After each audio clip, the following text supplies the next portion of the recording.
तुम्ही एकमेकांना आवडता ते सगळ्यांना दिसत होतं. त्याबद्दल घरच्यांनी काही विचारलं होतं का?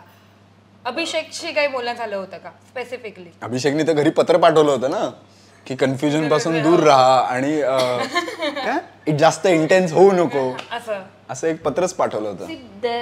असे ना प्रेक्षकांमध्ये असे 2 गट पडले होते. ज्यांना प्रसादचं वागणं सगळं त्या गोष्टी खूप आवडल्या होत्या आणि काही जण होते की ज्यांना असं की हा का असा वागतो, हा काय करतो वगैरे टाइप्स.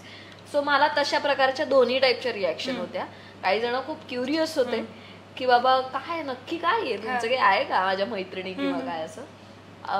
काही जणांचं असं होतं की तू का असं का करत होतीस, एवढा का तू इंटरेस्ट घेत होतीस त्याच्यामध्ये, असं काय होतं अगदी.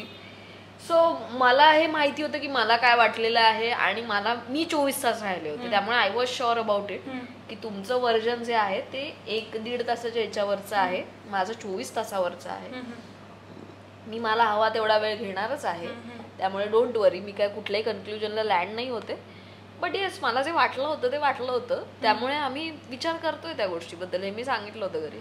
आणि असं झालं होतं की मी बऱ्यापैकी लग्नाळू झाले होते म्हणजे घरच्यांसाठी. हा, की त्यामुळे my mom was very happy in the sense की बाबा हिला कुणीतरी हिच्या दृष्टिक्षेपामध्ये आली व्यक्ती की जी चांगली वाटते आणि हिला इंटरेस्ट आहे. त्यामुळे ती असं होतं की कर विचार हरकत नाही.